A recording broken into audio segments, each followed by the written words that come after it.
Yesterday, Caroline Leavitt called Democrats Hamas terrorists and criminals. Let that sink in. Now ask yourself why they're ramping up the hate right before the No King's Day marches tomorrow. It's not random, it's coordinated. Connect the dots to Dumpy's presidential memo from last week.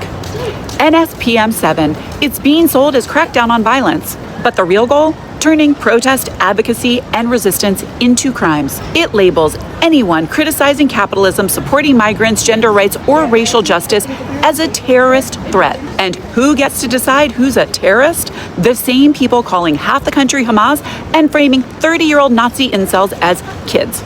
Investigate nonprofits, silence resistance. That's the playbook.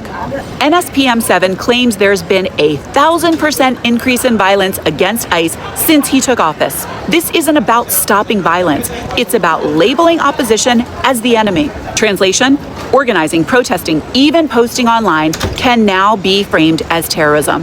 JTTFs are told to investigate funders and staff of protest groups, NGOs with foreign ties, and anyone accused of money laundering through protest support.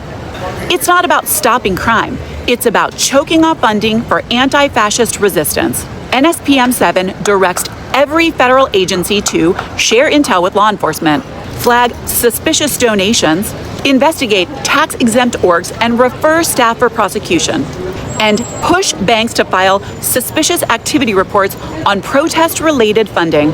This isn't about protecting democracy. It's about automating political persecution. Agencies are told to interrogate arrestees for who organized the protest, who paid for it, and what networks they belong to. They're even told to treat protest groups like organized crime, using laws meant for the mafia. The memo tells the Attorney General to label whole groups as domestic terrorists. No due process, no criteria, no oversight.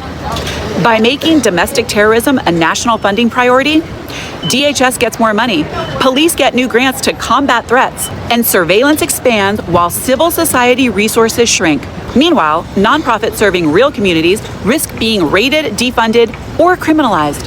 This is how authoritarian systems operate: manufacture threats, criminalize resistance, disrupt solidarity. NSPM 7 isn't about safety. It's about silencing dissent and tightening Dumpy's fascist grip. And when Caroline Leavitt calls Democrats terrorists, it's not outrage, it's strategy. The setup for what comes next. Share this video before it disappears. Silence is their strategy, but awareness is ours. Let's go.